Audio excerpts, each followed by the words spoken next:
Est-ce que travailler de longues heures pour peu d'argent, s'accrocher à l'illusion de la sécurité de l'emploi, attendre avec impatience 5 semaines de congés payés chaque année et peut-être obtenir une retraite misérable après 45 ans de dur labeur vous tente? Oui? Dans ce cas, vous n'avez pas besoin de ce résumé. Pour les autres, découvrez 5 leçons pour devenir riche issues du livre Père riche, Père pauvre de Robert Kiyosaki. Les riches achètent des actifs, les pauvres achètent des passifs, ils pensent être des actifs. Votre maison est un handicap. Si votre maison est votre plus gros investissement, vous avez des problèmes. Si vous souhaitez être riche, c'est la principale chose que vous devez savoir. C'est tellement simple. Commençons par la base. Savez-vous qu'est-ce qu'un actif? Faisons un simple petit test. Est-ce que vous avez récemment acheté un iPhone, une voiture ou un home cinéma? Ce sont des passifs. Ils vous coûtent de l'argent. Au contraire, un actif vous rapporte de l'argent. Regardons comment une personne riche agit lorsqu'elle gagne de l'argent par rapport à une personne pauvre. Les riches reçoivent leurs revenus et achètent immédiatement des actifs. Ils achètent des actifs tels que des actions et des biens immobiliers. Maintenant, à long terme, ces ressources créeront encore plus de liquidités pour eux à l'avenir. La classe moyenne, quant à elle, gagne son argent grâce à un bon travail, mais dès qu'elle reçoit son salaire, elle le dépense en dettes qu'il considère comme des actifs. Prenons l'exemple classique de la maison secondaire.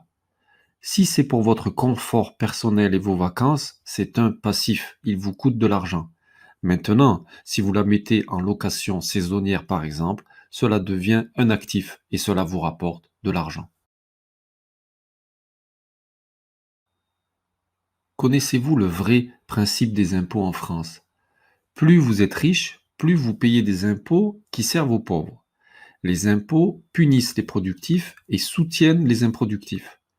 Je suppose que vous connaissez tous l'histoire de Robin des Bois qui prend aux riches et donne aux pauvres.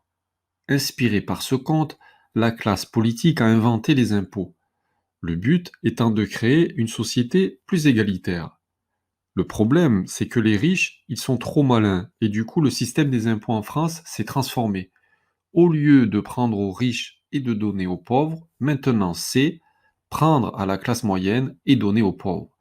Les riches, quant à eux, sont bien trop intelligents pour ce système et ils trouvent toutes sortes de moyens pour protéger leur argent, notamment en mettant en place un système ingénieux de holding.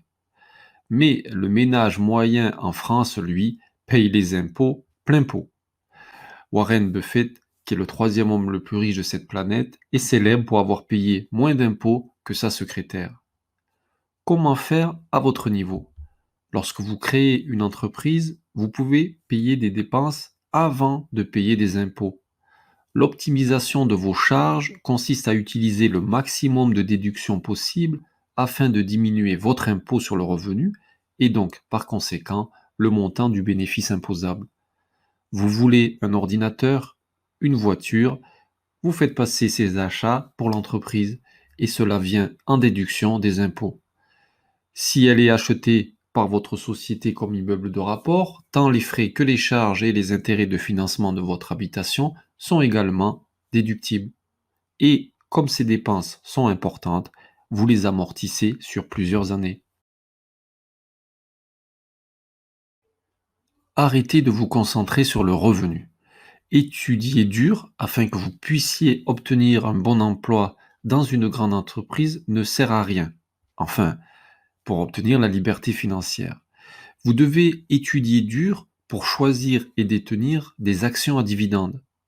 Le pauvre père de Robert Kiyosaki avait un doctorat, mais il a toujours eu du mal avec l'argent. Son père riche, quant à lui, n'avait même pas terminé ses études secondaires et pourtant il avait de l'abondance. Son père pauvre a étudié tant d'années juste pour obtenir quelques centaines d'euros supplémentaires chaque mois, alors que son père riche a utilisé ces années pour commencer à acquérir des actifs.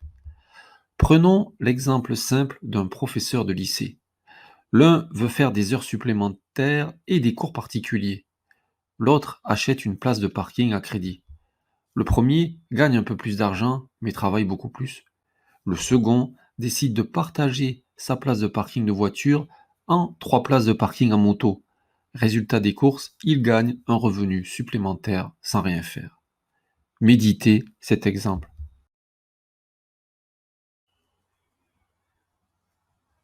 Si vous n'avez que très peu d'économies, vous ne devez pas vous diversifier. Si vous voulez devenir riche, vous devez d'abord être concentré.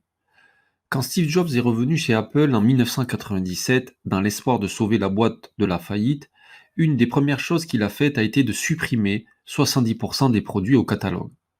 À l'époque, Apple s'était mise à lancer tout et n'importe quoi pour s'occuper le marché. Sa ligne de produits ressemblait à ça. Steve Jobs a pris une feuille, a tracé une croix et a ajouté 4 produits dans les cases. Un ordinateur portable grand public, un fixe grand public. Un ordinateur portable pro, un fixe pro. Au départ, concentrez-vous sur une seule classe d'actifs. Par exemple, la bourse avait les actions à dividendes. Plus tard, vous pourrez alors diversifier avec l'immobilier, les crypto-monnaies, Internet. L'argent est une forme de pouvoir, mais l'éducation financière est encore plus puissante. L'argent sans intelligence financière est de l'argent bientôt perdu. Regardez par exemple des sportifs célèbres qui finissent ruinés. L'une des raisons pour lesquelles les riches s'enrichissent encore plus, les pauvres s'appauvrissent, est parce que le sujet de l'argent est enseigné à la maison et non pas dans les écoles. Cela signifie que si vos parents ne sont pas déjà riches, vous devez commencer à obtenir des conseils ailleurs sur la façon de le faire. Il y a 4 parties de l'éducation financière sur lesquelles vous devriez vous concentrer selon Robert Kiyosaki. Le numéro 1 est la comptabilité. La comptabilité, la capacité de lire des chiffres, qu'il s'agisse de chiffres d'un rapport annuel, de bilan d'une société ou de votre propre compte bancaire personnel. Le numéro 2, c'est l'investissement. C'est la science de l'argent qui fait de l'argent. Le numéro 3, c'est de comprendre les marchés. Au moins, vous devriez comprendre les règles de base de l'offre et de la demande. Le numéro 4, c'est la loi. Comprendre les avantages fiscaux et la protection personnelle offerte par les sociétés. Résumons tout cela. Le premier point essentiel à retenir est que vous devez acheter des actifs pour commencer à générer un revenu passif chaque mois. Le deuxième point essentiel à retenir est qu'une société est un véhicule utile pour pouvoir vous payer en premier et non pas payer l'État. Le troisième point à retenir est de commencer à prendre la responsabilité de votre propre décision d'investissement. Ils sont encore plus importants que votre salaire. Le point important numéro 4 est que vous devez investir de manière ciblée pour développer une grande fortune.